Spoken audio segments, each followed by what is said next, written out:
లో కూడా అలర్ట్నెస్ ఉండదు. నేను అక్కడి నుంచి బయలుదేరాను. డిఫెన్స్ ఒకే మాట చెప్పారు, ఫ్లైట్ కెనాట్ టేక్ ఆఫ్ అని. ఏంటని అడిగాను. వెదర్ ఇది నాట్ కోఆపరేటింగ్, మీరు వెళ్ళడానికి లేదు సార్ అని చెప్పారు. కాదు, ఎక్కడి వరకు వెళ్తే అక్కడికి వెళ్దాం, నేను వెళ్తానన్నాను. నేను వస్తే విజయవాడలో ఆపేశాం.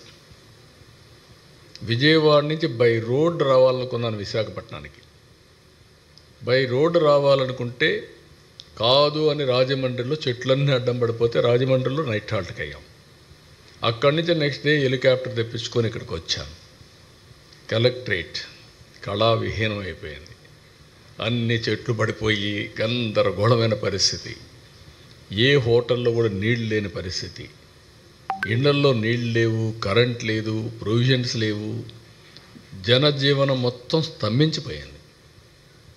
అక్కడి నుంచి ఎట్లా పోవాలో కూడా తెలియదు మాకు. అప్పుడు ఎక్కడి నుంచి ఏం చేయాలో తెలియదు. అక్కడి నుంచి ఇక్కడే సెటిల్ అయ్యా. 11 రోజులు కడాన పొటాటో తెప్పించడానికి చెక్ పోస్టులకు ఫోన్ చేసే పరిస్థితికి వచ్చాం. అక్కడి నుంచి నేను చూస్తే ఆ చీఫ్ మినిస్టర్లకు ఫోన్ చేసి, ఊరికే కాదు, మీ గోడౌన్లో ఉండేటి పంపించండి, మేము డబ్బులు ఇస్తాము ఇమీడియట్గా అని చెప్పి తెప్పించాం. మొత్తం రాష్ట్రంలో ఎక్కడెక్కడో వంటలు పెట్టి అక్కడి నుంచి హెలికాప్టర్లో భోజనాలు తెప్పించి ఫ్రీగా ఎక్కడికక్కడ ఇచ్చాం. అంటే వార్ ఫుట్టింగ్లో మీరు ఒక్కసారి చూస్తే ఆ రోజు నేను ఒక కాన్ఫిడెన్స్ క్రియేట్ చేశాను. ప్రధానమంత్రి గారు ఒక మాట అన్నారు, నా జీవితంలో ఎప్పుడూ మర్చిపోలేను. ఆయన ఒక మాట అన్నారు, మనం వచ్చినప్పుడు మీరు చూశారా అని కారులో ఇద్దరం వస్తామంటే ప్రజలు చేయులు ఊపుతున్నారు. వాళ్ళ ముఖంలో విషాదం ఉన్నా మమ్మల్ని ఆనందంగా స్వాగతం పలుకుతున్నారు, మాకు న్యాయం జరుగుతుందని. అది చూసిన తర్వాత ఏ ప్రభుత్వమైనా సరే ఇనిషియల్గా ప్రభుత్వం పైన వ్యతిరేకత ఉంటుంది. అలాంటి వ్యతిరేకత కూడా లేకుండా వీళ్ళు మనల్ని వెల్కమ్ చేస్తున్నారంటే, స్వాగతం పలుకుతున్నారంటే, it is a new experience for me. నేను చీఫ్ మినిస్టర్ కూడా పనిచేశాను అని చెప్పి ఆయన అన్నప్పుడు నాకు అనిపించింది, విశాఖపట్నంలో ఉండే ప్రజానీకం ఏ విధంగా గుర్తుపెట్టుకున్నారు, ఎంత నమ్మకం ఉందని. ఆ రోజు నేను దీపావళి ఒకే పిలిపించాను.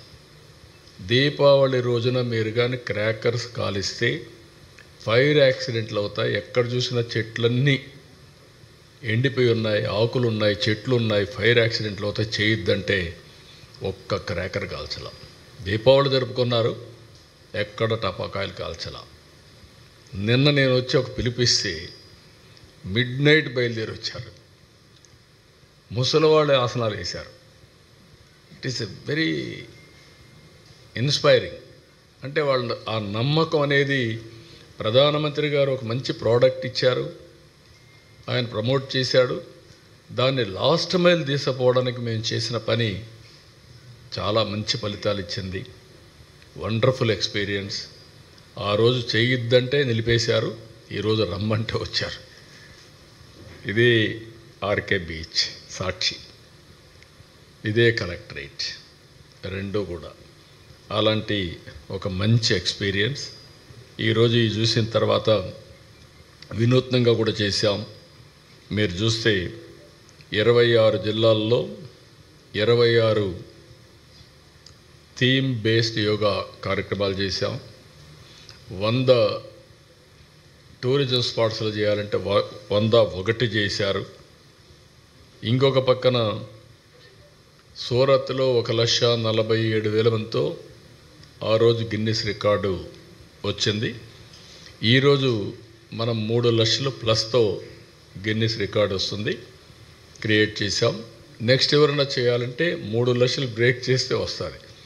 ఇన్ ద నియర్ ఫ్యూచర్ చేస్తారో చూడాలి. ఈ కాంపిటేటివ్ స్పిరిట్తో ముందుకు తీసుకుపోవాల్సిన అవసరం ఉంది. ఇంకొక పక్కన మీరు చూస్తే నేను ట్రైబల్ స్టూడెంట్స్ని మనస్ఫూర్తిగా అభినందిస్తున్నా, కలెక్టర్ని అభినందిస్తున్నా. 22,122 మంది 108 మినిట్స్ సూర్య నమస్కారాలు సామూహికంగా చేసి గిన్నిస్ రికార్డ్స్ సాధించారు. ఈరోజు రాష్ట్రంలో 1,33,000 దగ్గర 1,30,000 పైన లొకేషన్స్లో చేశారు. అక్కడ కూడా రికార్డ్స్ అన్నీ మీరు చూస్తే మోర్ దెన్ 2 crores పార్టిసిపేట్ చేశారు. 2,17,00,000 మంది పార్టిసిపేట్ చేసే పరిస్థితికి వచ్చారు. 1,44,000 మంది యోగా ట్రైనర్స్ తయారయ్యారు ఈ షార్ట్ టైంలో.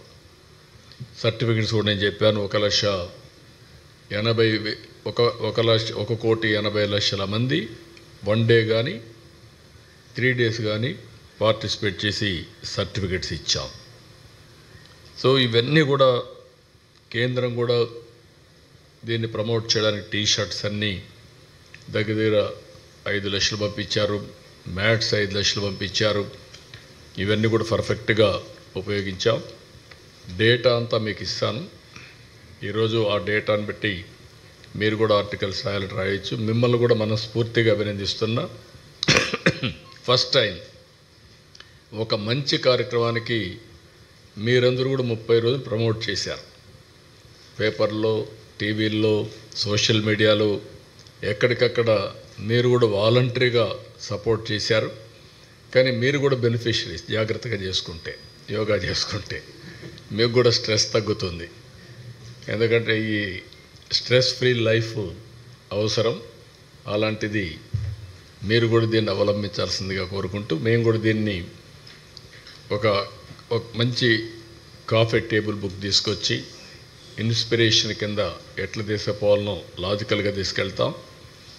అదే సమయంలో ఒక వీడియో కూడా తీసుకొని దీన్ని ఏ విధంగా ప్రమోట్ చేయాలనో ప్రమోట్ చేస్తాం. ఇంటర్నేషనల్గా, నేషనల్గా, లోకల్గా చేస్తాం. ఇంకొక పక్క విశాఖపట్నం డిక్లరేషన్ తీసుకొస్తాం. 11th international yoga day Visakhapatnam declaration. ఆ డిక్లరేషన్లో మనం ఏమి చేయగలుగుతాం? యోగా అధ్యయన పరిషత్ ఉంది. ఒకప్పుడు ఎన్టీ రామారావు గారు ముఖ్యమంత్రిగా ఉన్నప్పుడే 87లో మనం ఒక చట్టాన్ని తీసుకొచ్చాం. ఒక యోగా అధ్యయన పరిషత్ని క్రియేట్ చేశాం. ఇక్కడ అది కూడా బైఫర్కేషన్ చేయలేకపోయాం. ఇమ్మీడియట్గా ఒక యోగా అధ్యయన పరిషత్ తీసుకొస్తాం. అవసరమైతే ఏమేమి వస్తున్నాయో అందరితో మాట్లాడిన తర్వాత మీకు అనౌన్స్ చేస్తాం. దాని ప్రకారం ఏ విధంగా లాజికల్గా తీసుకెళ్ళాలి. ఇది ఒక గేమ్ చేంజర్. ప్రివెంటివ్ హెల్త్కి ఎంతో ఉపయోగపడుతుంది. ఈరోజు 18,000 కోట్ల రూపాయలు ఖర్చు పెడుతున్నాం హెల్త్లో. ఒక ఎన్టీఆర్ ఆరోగ్యశ్రీ కిందనే 4-5 వేల కోట్ల పైన ఖర్చు పెడుతున్నాం. ఎంతైనా కూడా ఫార్మాస్యూటికల్స్ తింటే సైడ్ ఎఫెక్ట్స్ ఉంటాయి. Chemicals are always chemicals. ఇంకొక పక్కన ఆపరేషన్లు చేసుకుంటే బాడీస్ కట్ చేయడమే. నేచర్గా వచ్చిన బాడీని మనం మిస్యూజ్ చేసి ఆపరేషన్లు చేసుకున్నారంటే అక్కడి నుంచి డ్యామేజ్.